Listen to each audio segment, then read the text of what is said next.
Bueno, entonces, vamos a arrancar con la rehabilitación de fractura proximal de fémur. ¿Sí? Es un tema muy interesante, es un tema que específicamente es afectada a gente de mayor edad, ¿sí? Se da generalmente en pacientes que tienen arriba de 60 años. Y acá tenemos una imagen, ¿sí? Tenemos una hermosa imagen de lo que sería una cadera, ¿sí? Una cadera por debajo, tenemos una pelvis, arriba tenemos la articulación sacroilíaca, tenemos la articulación sacrolumbar por atrás. Y lo que podemos ver, ¿sí? Es cómo está compuesta la cadera. Vemos que tiene en la parte, eh, vamos por ejemplo con lo que sería mi izquierda, ¿sí? Tenemos el acetábulo. También pueden ver ¿cómo se llama esto? El movimiento del mouse. Sí, le das de ver.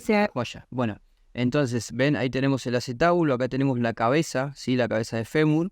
Esto que nosotros vemos acá por debajo de la cabeza es el cuello de fémur. Acá vamos a tener el trocánter mayor, el trocánter menor, y por debajo vamos a tener lo que sería el cuerpo del fémur, ¿sí? Que, bueno, va a estar incrustado ahí en el acetábulo. Después por dentro vamos a ver el pubis con su rama ascendente, su rama descendente. Por detrás vamos a tener el isquión. Por arriba vamos a tener el ilíaco, ¿sí? Así que es toda esta parte que estamos viendo acá es una estructura arquitectónica, es algo muy, muy impresionante, ¿sí? En el sentido de que la cadera va a tener muchas funciones, ¿sí? Tiene la función de soporte de carga. Nosotros, en primer lugar, va a soportar el cuerpo de nuestro tronco, de nuestros brazos. También va a soportar el cuerpo, el peso de todo lo que nosotros llevamos, ¿sí? Va a ser como una zona de soporte de carga y una zona de intercambio de carga, ¿sí? Porque la carga que nosotros tenemos arriba va a ser transmitida después a los miembros inferiores. Y lo mismo al revés, ¿sí? Cuando nosotros tenemos mucha carga en un miembro inferior, esa carga también va a ser distribuida a lo largo de toda la cadera, ¿sí? Y entonces toda esa distribución de carga es lo que a nosotros nos va a permitir estar parados, deambular, agacharnos, ¿sí? Entonces es una estructura muy importante. Vamos a seguir. Bueno, ¿cuál es el concepto de la fractura proximal de cadera? ¿Sí? Voy a ir leyendo un poquito sobre todo acá lo que estuve escribiendo, todos los conceptos, y también vamos a seguir conversando un poco. Bueno, son fracturas que ocurren en la epífisis proximal del fémur, ¿sí? Eso ya lo vimos recién. Generalmente son por golpes de baja energía en pacientes ancianos, ¿sí? Pacientes que tienen una edad avanzada, pacientes que tienen los huesos débiles, pacientes que tienen osteoporosis, ¿sí? En pacientes jóvenes se produce por traumas de alta energía. ¿Cuáles son estos traumas de alta energía? Puede ser un accidente automovilístico o puede ser capaz que en alguna actividad deportiva una mala caída, sí, generalmente son malas caídas. Después de un salto puede llegar a generar una fractura de cadera, ¿sí? En cambio, en los pacientes ancianos lo que suele ocurrir es que la fractura se da sin traumas de alta energía. Es muy probablemente que el anciano va caminando y de repente se cae y no sabe qué le pasó, ¿sí? O se quiere levantar de la silla y de repente también siente que se le vence la pierna y se cae, ¿sí? Y esto se da a que es muy probablemente que el hueso del paciente sea un hueso enfermo, ¿sí? Y el paciente no lo sepa. Entonces, con golpes de baja energía, el paciente anciano puede llegar a recibir una fractura. Se da principalmente en el sexo femenino y es una lesión que sigue en aumento debido a que la población adulta ha ido creciendo. ¿Qué significa esto? Bueno, hay varias características que hacen que el sexo femenino sufra la fractura de cadera más frecuentemente que el hombre, ¿sí? Ya la vamos a ver más adelante. Y es una lesión que sigue en aumento debido a que la población adulta ha ido creciendo. Actualmente tenemos ¿cómo se llama esto? Sería una vida, ¿sí? De 75 años, 80 años aproximadamente, pero se cree que para el 2050 más o menos va a aumentar 10 años más, ¿sí? Así que si actualmente la vida, ¿sí?, ronda alrededor de los 75 años, se cree que dentro de 30 años más va a ser de 80 años, ¿sí? Van a ir subiendo 10 años más. Eso es lo que se cree. Ahora bien, y bueno, y justamente con el tema del paso del tiempo, ¿sí?, lo que va pasando es que va a haber cada vez más gente adulta. Entonces, al haber cada vez más gente adulta, también va a haber más patologías, ¿sí?, correspondientes a las lesiones que vienen por la edad, ¿sí? Propiamente que puede ser una persona que se cuidó, una persona que está bien, una persona em, que no toma alcohol, lo que sea, ¿sí? Pero la edad va generando un desgaste y eso a veces va generando lesiones, ¿sí? ¿Qué pasa? Según el nivel, las podemos clasificar en diferentes formas a la fractura de cadera. Y de esto es lo que a ustedes les interesa, porque en relación a dónde se quiebre el hueso es cómo va a ser, en primer lugar, el tratamiento quirúrgico y en segundo lugar, cómo va a ser la rehabilitación. Entonces, según el nivel se clasifica en fractura de cabeza de fémur, ¿sí? Si es la fractura se da en la cabeza de fémur, fractura de cuello de fémur, si se da por debajo de la cabeza del fémur, y a estas dos tipos de fracturas nosotros las vamos a llamar fracturas intracapsulares. ¿Por qué fracturas intracapsulares? Bueno, porque son fracturas que se dan dentro de la cápsula articular. ¿Sí? La cápsula articular es como una membrana que rodea la articulación, y si la fractura se da dentro de esa membrana, ¿sí?, dentro de esa cápsula, la fractura se va a llamar intracapsular. En cambio, si la fractura se da por fuera de la cápsula, vamos a tener una fractura que se llama pretrocanteria o intertrocanteria si la fractura se da entre los trocánteres, o subtrocanteria si se da por debajo, ¿sí?, si se da casi ya ingresando a lo que sería el cuerpo del fémur, ¿sí? Una de las diferencias de estas fracturas es que la fractura intracapsular está muy asociada a lesiones como la necrosis avascular ósea, ¿sí? Porque en lo que es el cuello del fémur y la cabeza del fémur es donde está la mayor irrigación sanguínea, ahí es donde están todas las arterias y todo lo que es el paquete vascular que le va a dar inervación al hueso. Entonces, si hay una fractura ahí y se dañan esos vasos sanguíneos, es muy probablemente que haya una necrosis de la cabeza de fémur. Muy bien, vamos a seguir. Epidemiología. Incidencia de la fractura de cadera es más alta en mujeres que en hombres. Y esto más o menos 3-1 se da, ¿sí? Es decir, que cuando ustedes ya se empiecen a desarrollar profesionalmente, van a darse cuenta de que quizás van a llegar más pacientes mujeres que hombres, operadas por fractura de cadera. La incidencia aumenta en personas con osteoporosis, es decir, la persona ya tiene un hueso debilitado y por ende un traumatismo de baja energía o microtraumatismos repetitivos durante mucho tiempo van a hacer que se pueda generar una fractura, ¿sí? Y más en personas con osteoporosis. En mayores de 80 años, el 40% de las personas tienen riesgo de fractura de cadera. Es decir, personas de 80 años son personas que se tienen que cuidar mucho esta articulación, porque generalmente ya tienen osteoporosis, ¿sí?, o vienen con otros factores de riesgo.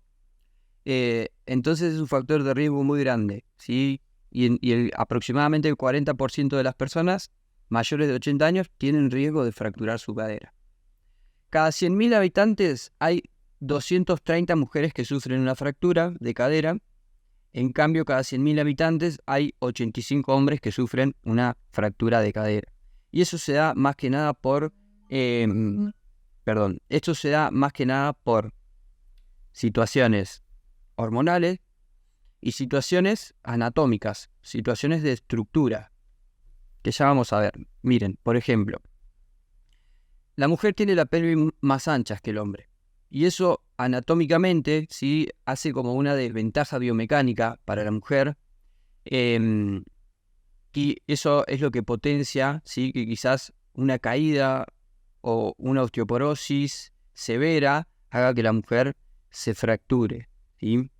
También la mujer va a perder un poquito más de hueso, ¿sí?, que el hombre, ¿sí?, va a tener una masa ósea debilitada a medida que van pasando los años, y eso se debe, bueno, a temas hormonales, a temas musculares también, ¿sí?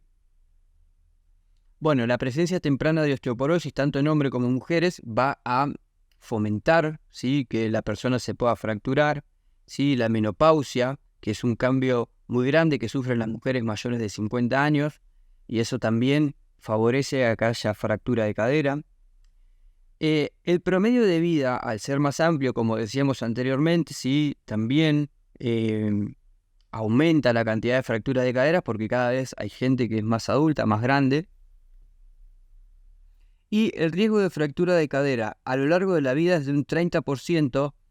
Esto se da en mujeres durante toda la vida, ¿sí? ¿Qué significa? Que el 30% de las mujeres a lo largo de toda la vida, sí, acá no estamos discriminando edad, no estamos diciendo adulta, adulta joven, adolescente, no.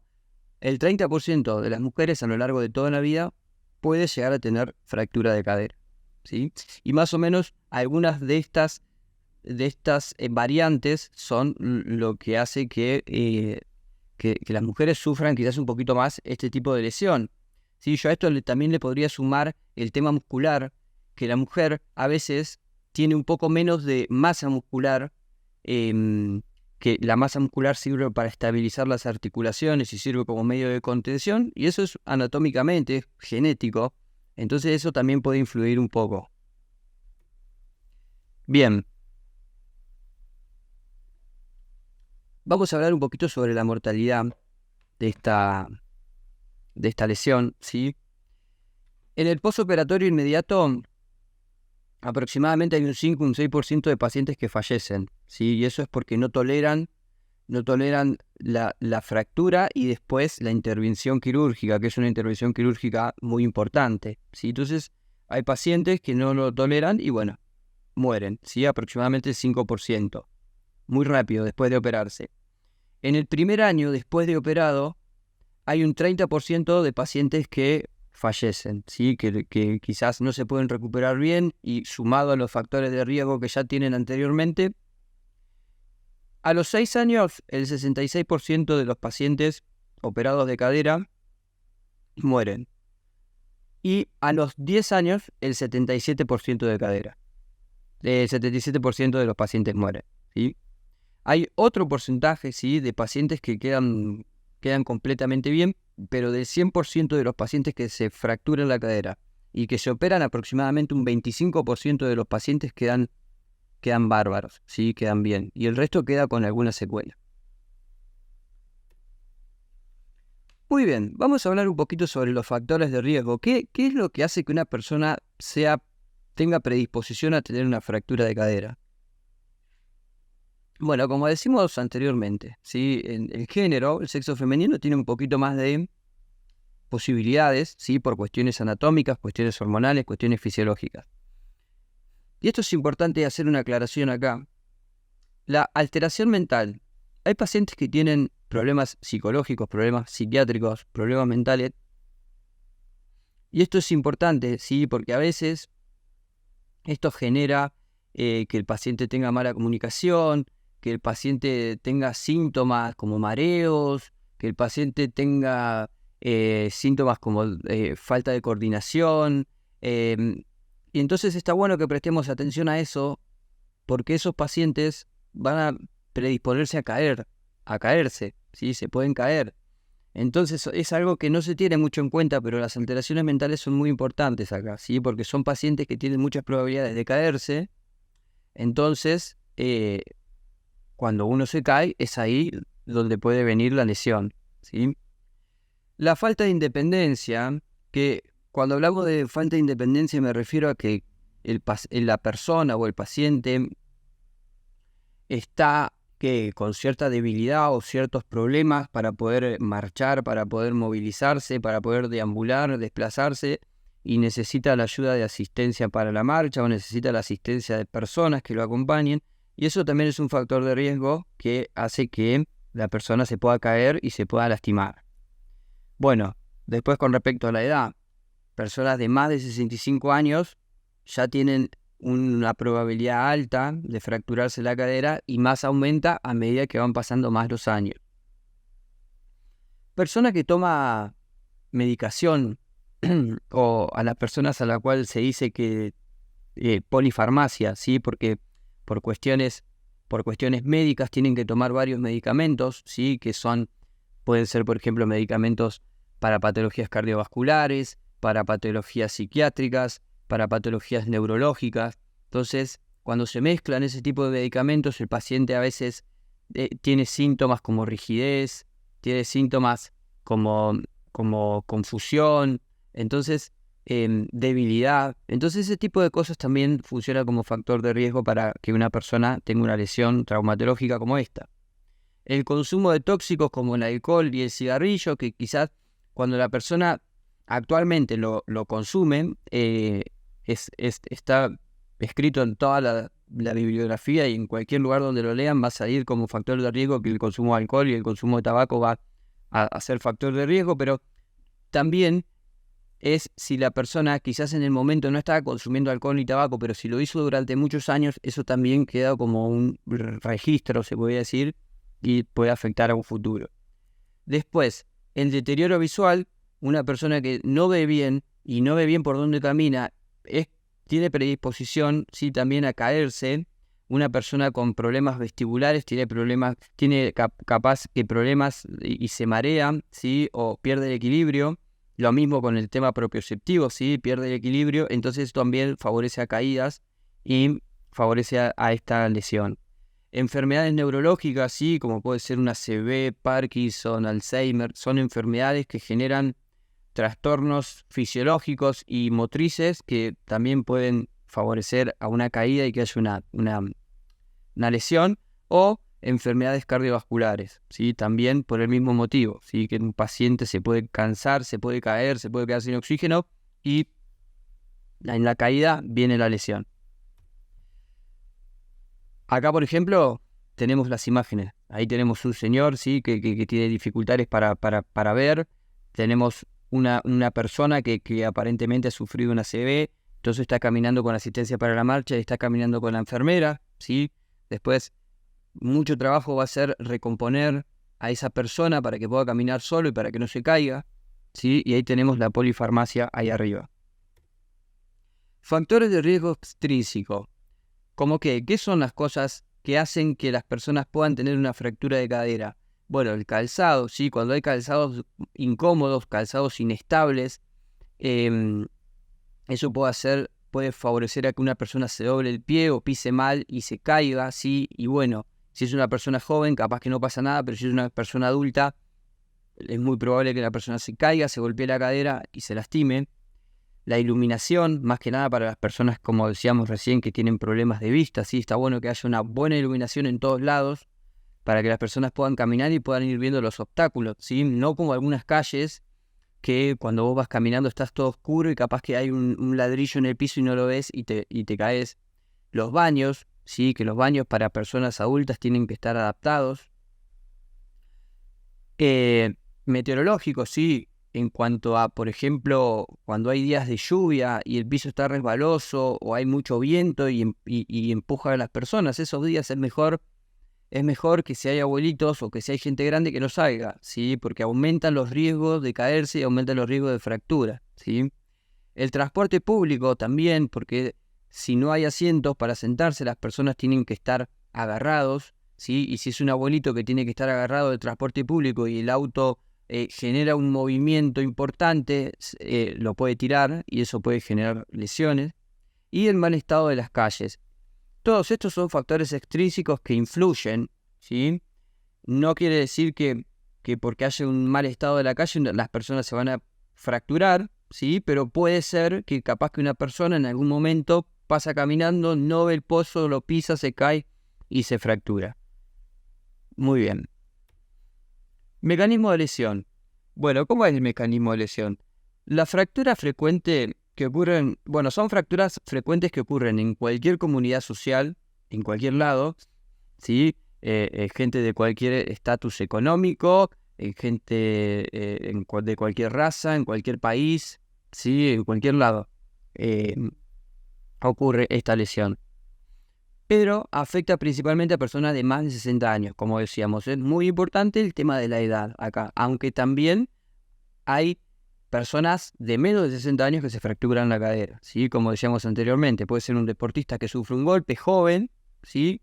O una persona de 30 a 40 años, ¿sí? Que por algún motivo, un traumatismo, un accidente automovilístico, un accidente en moto, también sufre una lesión. Bien, las lesiones pueden ser por traumatismo directo, como decíamos, pueden ser por caídas, o pueden ser por fractura por estrés o hueso patológico, ¿sí? La caída es cuando la cadera es muy sobrecargada porque la persona cae de una altura, entonces el hueso que ya viene medio debilitado no lo soporta y se fractura. Y una fractura por estrés es cuando una persona capaz está caminando o está parado o se levanta de una silla y no siente haber tenido un golpe o no siente haberse caído y el hueso se fractura. Eso es porque el hueso ya es patológico, ya viene debilitado, ¿sí? Ya sus trabéculas están disminuidas, entonces el hueso queda muy debilitado y eso predispone mucho a que haya una fractura de cadera. ¿Cuáles son las consecuencias resultantes? Bueno, como decíamos anteriormente, ¿sí? Anteriormente decíamos que muchas personas, dependiendo de la edad y dependiendo de sus factores de riesgo y dependiendo de su fisiología y sus antecedentes médicos, hay muchas personas que pueden fallecer en el primer año, ¿sí? De haberse fracturado. Un 20% de las personas que se fracturan y se operan van a quedar con una incapacidad funcional, ¿sí? Van a quedar o con rigidez o con menos movilidad, ¿sí? O con debilidad. Otro 25% de las personas van a necesitar asistencia a domicilio, ¿sí? Van a necesitar que vaya el enfermero y los atienda, que vaya el kinesiólogo y los rehabilite, que vaya un familiar y también los acompañe y los ayude a moverse o a realizar sus actividades diarias. Y va a haber una recuperación total de un 25%. Va a haber un 25% de personas que se van a recuperar totalmente y van a seguir andando y van a venir y van a tener vida normal. Incluso hasta si es un paciente joven que se quiebra la cadera, es muy probable que hasta pueda volver a hacer deporte, ¿sí? Que pueda salir a correr, que pueda jugar al fútbol. Eso siempre si es una persona de 50 años o menos de 50 años. Así que bueno, no es todo tan drástico. Si hay uno de cada 4 se recupera completamente. Y hay otros que quedan con un poco de incapacidad funcional y hay otros que necesitan un poco de ayuda. Muy bien. Signos y síntomas característicos. Bueno, cuando una persona se fractura la cadera va a sentir dolor de intensidad variable, ¿sí? ¿En dónde? Va a ser un dolor en la ingle, ¿sí? Que se le puede irradiar hacia la zona del cuádriceps o a la cara interna del muslo o hacia la rodilla, ¿sí? La persona va a tener impotencia funcional, obviamente, ¿sí? Si está fracturada no va a poder caminar, no se va a poder parar, ¿sí? Cuando se lo vea a la persona, ¿sí? Cuando se la evalúe, va a presentarse con un miembro más corto, es decir, va a estar tirado, ¿sí? En el piso o en donde uno lo evalúe en la camilla, y va a tener el miembro más corto. Va a tener el miembro en abducción y rotación externa del miembro, ¿sí? También acompañado del miembro más corto. Y también a estas personas se les puede realizar una prueba que se les dice al paciente que levante el pie, ¿sí? Y si el paciente no lo puede levantar, no puede levantar el talón de la cama, es muy probable que sea por una fractura de cadera, ¿sí? Y también se puede presentar con equimosis en la ingle, es decir, con un moretón muy grande ahí en la zona de la ingle. Si pasan todas estas situaciones, son indicios de que puede haber una fractura de cadera. Tratamiento. ¿Qué tratamiento le hacemos a estos pacientes? Bueno, en la mayoría de los casos es necesaria una intervención quirúrgica.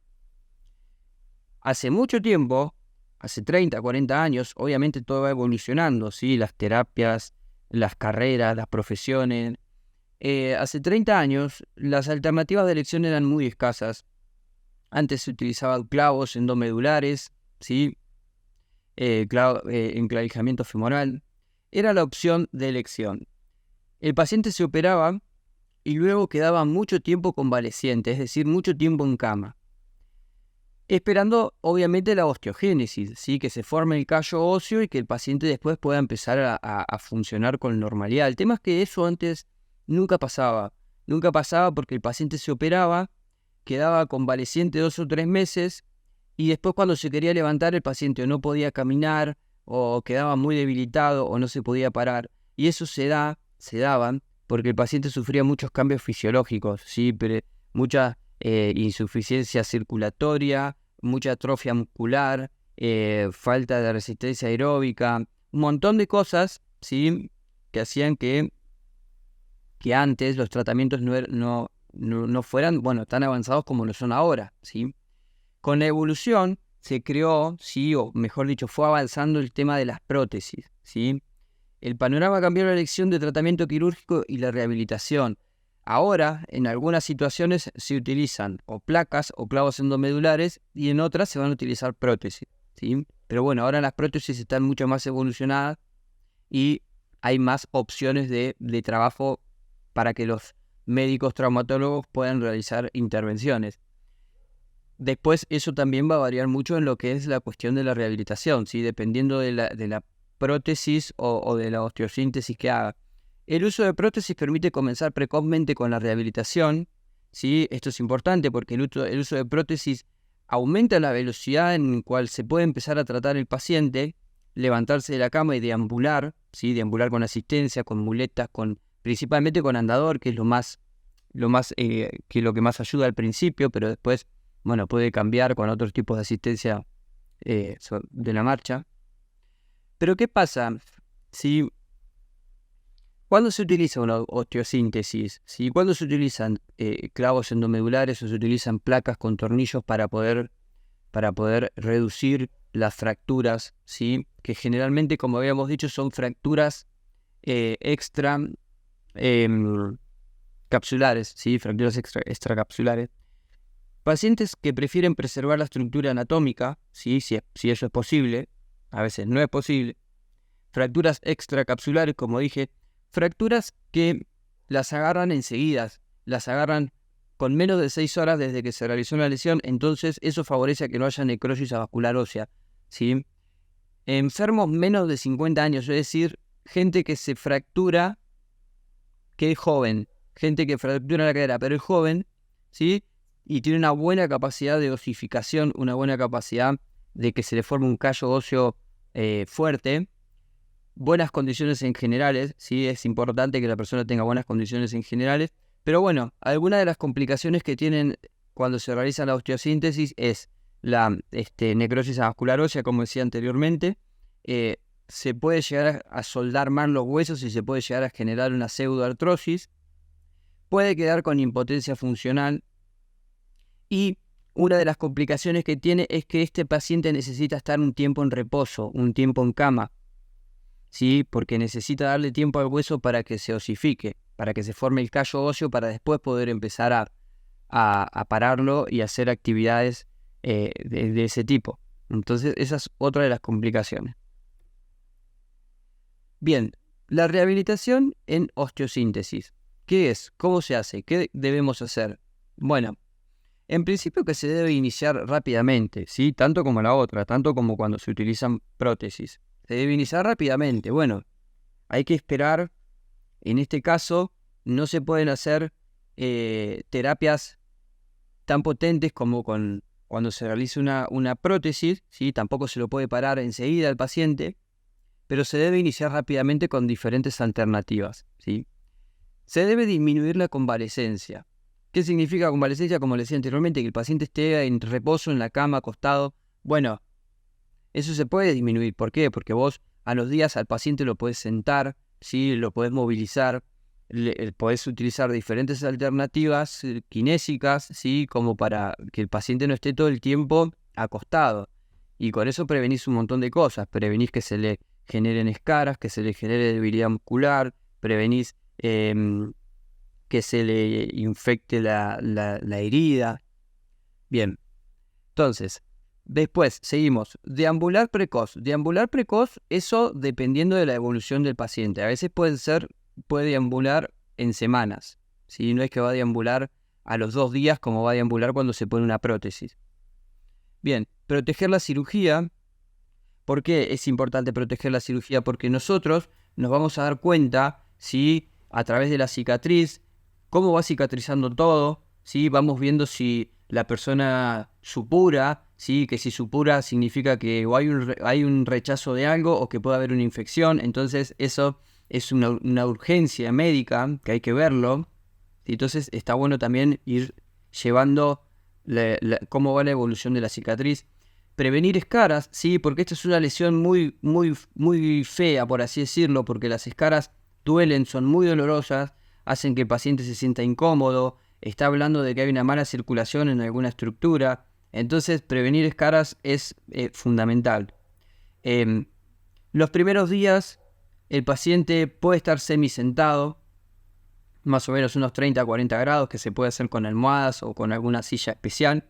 Y después, a la semana o a los 10 días, se lo puede sentar completamente, ya que apoye bien la cadera sobre la silla. Y otra cosa que hay que hacer es instruir a las familias e instruir al paciente sobre la situación actual de él.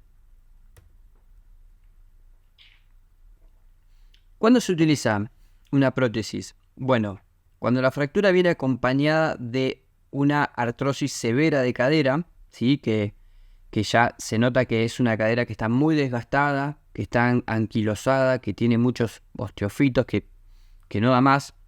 Cuando hay hueso patológico, ¿sí? Que significa que la osteosíntesis no va a funcionar porque el hueso ya está muy débil. Cuando se opera con una osteosíntesis pero esto fracasa, o, bueno, dependiendo de las condiciones del paciente, ¿sí? Dependiendo de la condición del paciente, el médico va a decidir también si va a utilizar una prótesis o no y qué tipo de prótesis va a utilizar después.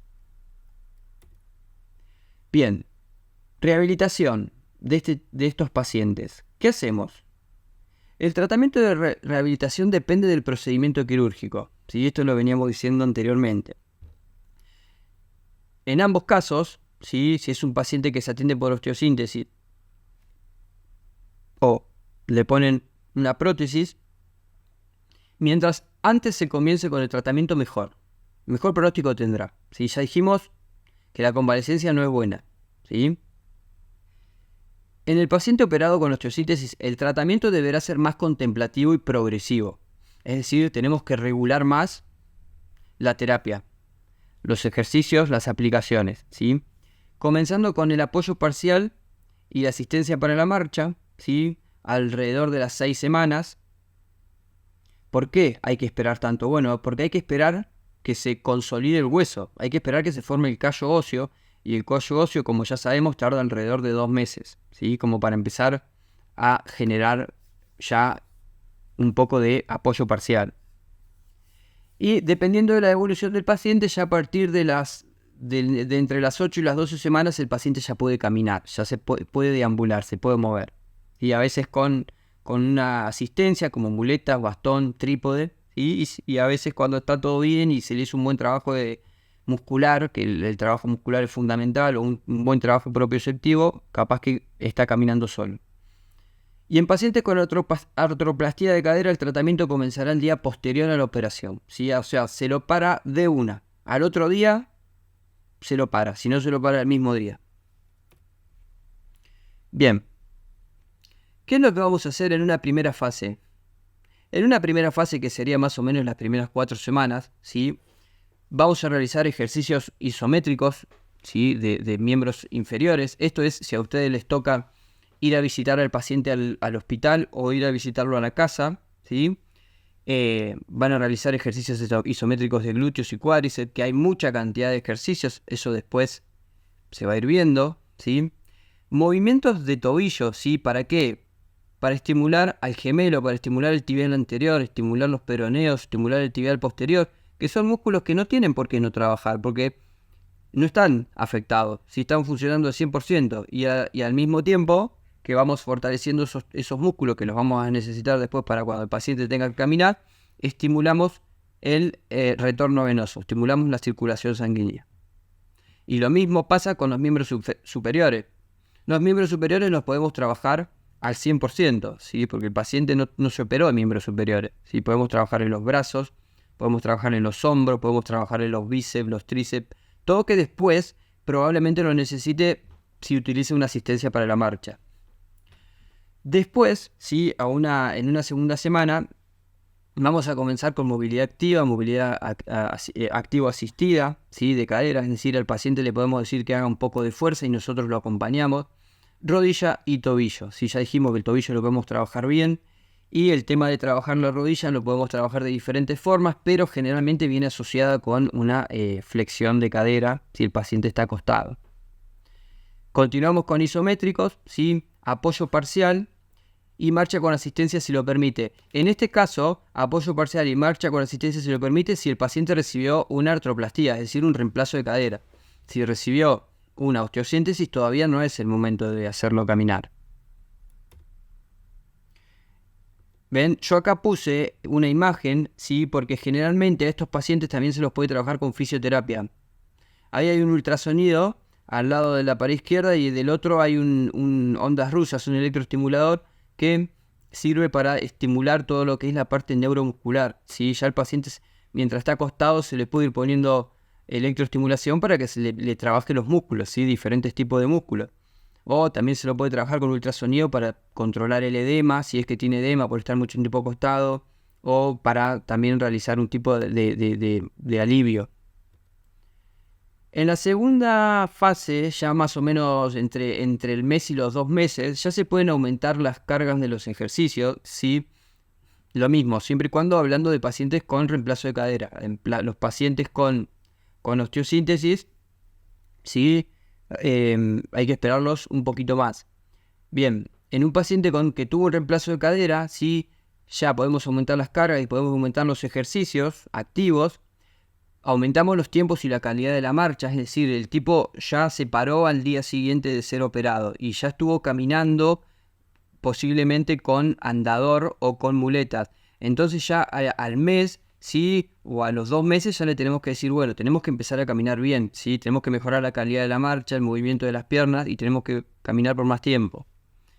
Después, trabajamos la movilidad articular sin superar los 90 grados de flexión porque todavía nos estamos recuperando, ¿sí? Y hay movimientos que son nocivos para la cadera y pueden producir una luxación de cadera, ¿sí? Que eso es lo que queremos evitar bajo todos los puntos de vista. Después trabajamos con dispositivos fisioterapéuticos adecuados, como los que nombramos anteriormente, para mejorar la consolidación ósea, mejorar el metabolismo muscular y mejorar la actividad nerviosa. Y acá yo puse una foto de algunos elementos de ejercicios aeróbicos, porque en este caso, ¿sí? El paciente, por ejemplo, ahí hay un escalador que tiene un soporte, que el paciente puede realizar un escalador para fortalecer los cuádriceps, fortalecer los glúteos, los gemelos, y es algo que le genera una mínima flexión de cadera, ¿sí? O, por ejemplo, en determinado momento, ya llegando a los 2 meses, a lo mejor ya está en condiciones de poder utilizar la bicicleta, de hacer media vuelta de bicicleta, o si le pones el asiento muy alto, capaz que ya puede hacer bicicleta por completo. En una fase 3, ¿sí? Que más o menos desde los 2 a los 12 meses, el paciente ya debería deambular sin asistencia con las piernas fuertes y con equilibrio, ¿sí? Se aumentan los trabajos de ejercicios de fortalecimiento muscular, como por ejemplo con tobilleras o con algún tipo de pesas, ¿sí? Aumentar la movilidad articular siempre con cautela en flexión y aducción, es decir, ya a esta altura se puede realizar algunos trabajos de flexión de cadera y de aducción, siempre teniendo mucha cautela, ¿sí? Se puede trabajar estabilidad. Ya vos al paciente lo podés ir haciendo trabajar estabilidad, ¿sí? Equilibrio, propriocepción, coordinación. Y se puede utilizar bases inestables, se puede utilizar steps, se pueden utilizar varias cosas, ¿sí? Trabajos de estabilidad y coordinación, ¿sí? Ahí yo, bueno, lo mismo, puse por ejemplo una foto en donde hay bicicletas, hay escaleras.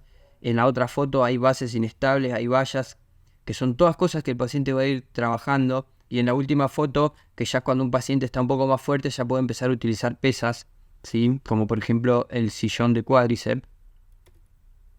Entonces, en conclusión, ¿sí? En un reemplazo total de cadera, ¿sí? Porque ya osteosíntesis vimos anteriormente. En un reemplazo total de cadera tenemos que prevenir la luxación de la prótesis, ¿sí? Es muy importante prevenir la luxación de la prótesis. Iniciar actividad de la extremidad operada, es decir, hay que iniciar la actividad lo antes posible para que se empiece a estimular, ¿sí? Los músculos, los nervios, la circulación. Mantener y mejorar el ROM, es decir, el movimiento articular. Activar tronco, abdomen y miembros superiores porque son estructuras que las vamos a necesitar para que después el paciente pueda caminar bien y pueda ayudarse. Si tienen un miembro debilitado, se puede ayudar con otras estructuras por irradiación. Bueno, obviamente aliviar el dolor si el paciente tiene dolor, aunque generalmente después de operado ya no tiene más dolor. Prevenir y tratar edema si es que tiene. Para el paciente iniciar descarga parcial, parar al paciente, faltó una R ahí, parar al paciente e iniciar descarga parcial, sí, bueno, eso es fundamental. Y educar al paciente y a su familia. ¿Qué es lo que tiene? ¿Qué le pasó? ¿Qué es una prótesis? ¿Cómo se usa? ¿Cuánto le dura? ¿Sí? ¿Qué tiene que hacer? ¿Cómo tiene que estar adaptado el baño? ¿Cómo tiene que estar? ¿Qué movimientos no puede hacer? ¿Qué movimientos sí tiene que tratar de hacer? Son todas cosas que nosotros tenemos que lograr para que el paciente pueda tener una buena calidad de vida. Muchas gracias.